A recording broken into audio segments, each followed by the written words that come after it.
Fear can drive many decisions, and there are many examples. One of these examples is fear of rejection, how fear pushed Ted Bundy to be one of the most notorious serial killers in American history.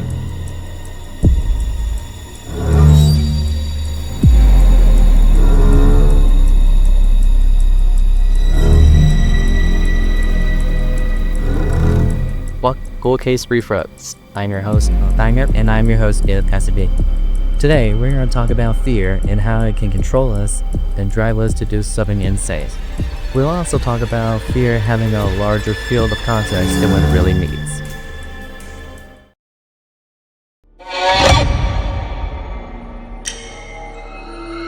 We have seen the fear of rejection push many people to many undesirable fears. This phenomenon is especially seen in the case of Ted Bundy. This idea can also be connected to many old stories and plays. One being the Crucible. This play can show and break down how fear can push people to react in inhibit and psychopathic ways. The Crucible has many different types of fear that can relate to the uprising in the Ted Bundy case. In Act 1, Abigail had confessed out of fear and fear of the unknown. She was uncertain what would happen to her if Malcolm died. Another example of the same play is how the court feared losing power and acted against its principles. This part particularly relates to the Bundy story because of how he wanted anger or control and was terrified of losing it. The fear of him losing his control drove him to be a lot crazier, and it slowly became his motive to control and take advantage of many people in his time.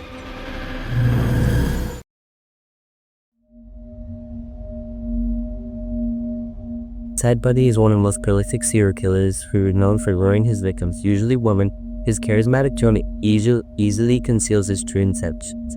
He uses fear after his victims are fully lured under his control of Alicia. Survivors like Carol DeRange experience the control over sights while psychopathic killer has over the pulse, who do not know the final consequences. Even the nicest person in the room has getting a crutches. She trusts his mindful attraction to manipulate her. Fortunately, she caught him off guard, just based Ted Bundy easily just losing absolute control. In the book series of Ted Bundy, the author stated Bundy developed a fear of separation or loss, which made him to begin developing violent behaviors while in Washington.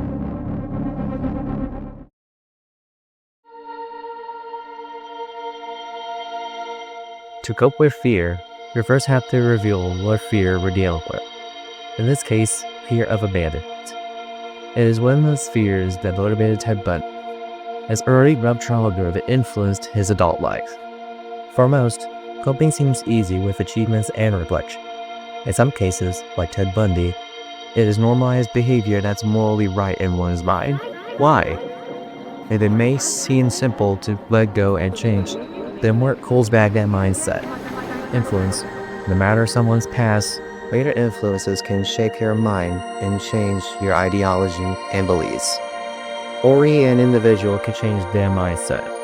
Even with coping advice from others reduces stress and increases positive charge. In the end, it all comes down to one's mind.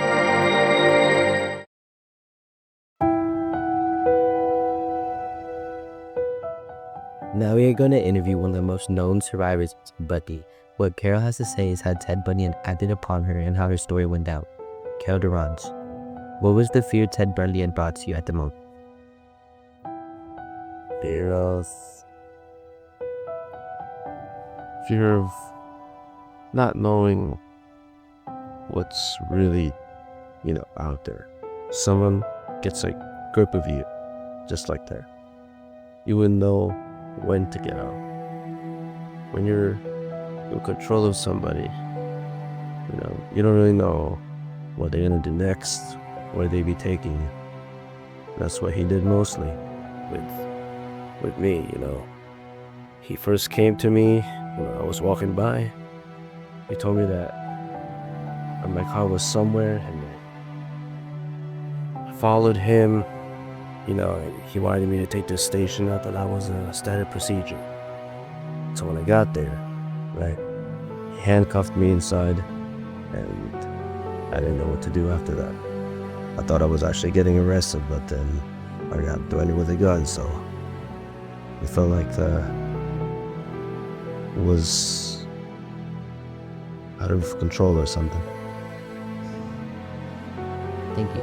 Following that, what was the fear you believe Ted Bundy had felt, if any at all? He probably felt a sense of control. He felt more dominant in that moment. So you believe if Ted Bundy had lost his control, he would have felt more fear? Yes. He would have been more aware of that. He could have gotten more aggressive because once he loses his control, right? Once you leave his lure, if you manage, then he realizes once he get exposed, once he loses that control, then that's one of his biggest weaknesses. Of course, you don't want to expose a person who lies like that. So all of this was a very traumatic experience. How do you think you've dealt with the fear following the incident? I didn't talk about it for many, many years until I opened up to some people who also experienced the same thing. I wanted to just keep it a secret and hope to forget all of it. Thank you, Kara.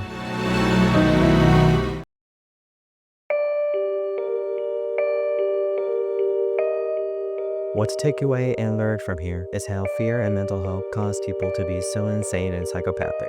Usual reasons are past and influence.